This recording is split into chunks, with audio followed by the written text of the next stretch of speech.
Krishna and King Nriga. Once there lived a king named Nriga. He was good and kind. He always helped the needy and the poor and regularly gave them gifts and alms.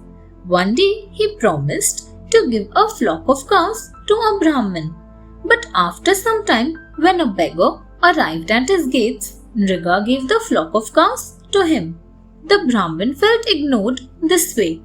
He was insulted and furiously cursed Nriga to turn into a chameleon and live in a dry well. He could be relieved of the curse only if he received the touch of the Lord. One day, Krishna and his Gopa friends came to play near the well in which Nriga was living in the form of a chameleon. While playing, their ball fell into the well.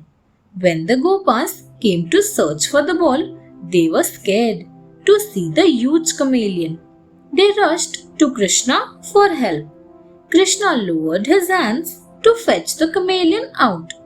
As soon as he touched it, the chameleon changed into King Nriga. He narrated the story of the Brahmin's curse to him.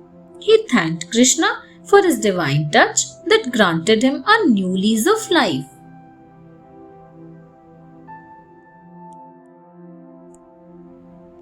Krishna and the accursed snake. Once on the day of Shivratri, Nand went to Ambika forest. Balrama, Krishna and other Gopas also accompanied him. In the forest, they worshipped Lord Shiva and Goddess Parvati at night. They were tired after the worship, so they slept at an open place outside a temple. While they were asleep, a big snake came crawling towards them. He started swallowing Nand from his legs. Feeling pain, Nand started screaming loudly. Hearing his screams, everyone woke up. The Gopa started to beat the snake using fire lights. The snake's body got burnt at many places, but he still did not leave Nand. So Krishna came running to help his father. He kicked the snake hard. As soon as his foot touched the snake's body, a heavenly figure emerged from it.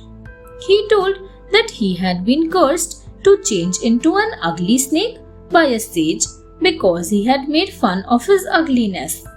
Now he was freed from the curse due to the touch of the Lord's foot.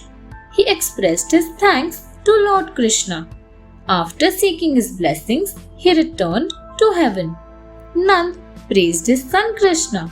His heart was filled with gratitude for Krishna and he lovingly hugged him.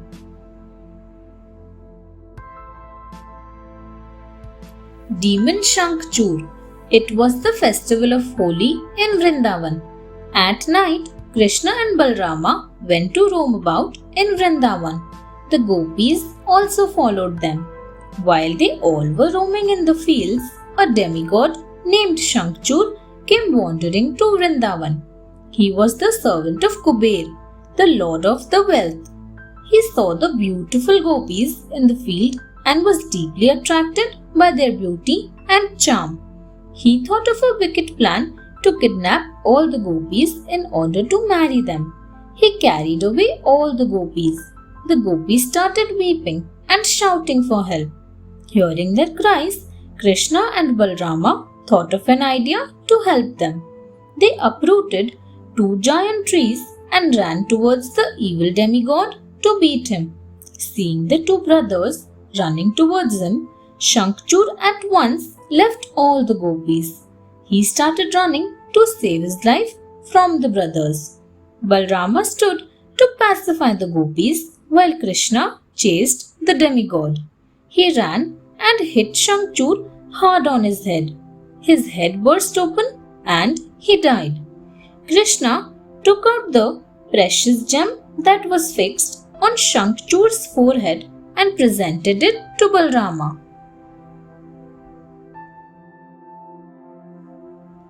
Krishna and Arishtasur. One day, a cruel demon of Kans named Arishta took the form of a dangerous angry bull and went to Vrindavan. He started roaming on the streets of Vrindavan in anger. He was roaring repeatedly and was greatly damaging the cottages, trees, vehicles, and the other properties of the Gopas. The walls had collapsed due to his violent attacks. The Gopas, the cattle, and all other stray animals were frightened and were running all around to save their lives. Krishna clapped before the angry bull to attract his attention. The bull bowed his head and pointed his horns towards Krishna and started running towards him. Krishna held both of his horns and started pushing him backwards. This way, he moved him to some distance. Then he pushed the bull hard and made him fall on the ground. Krishna started twisting his horns along with his neck as if he had been squeezing some drenched cloth to make it dry. Because of twisting the neck with a great force, the bull died in no time. This way Krishna saved the lives and property of the people of Vrindavan as well as of the cattle and other animals.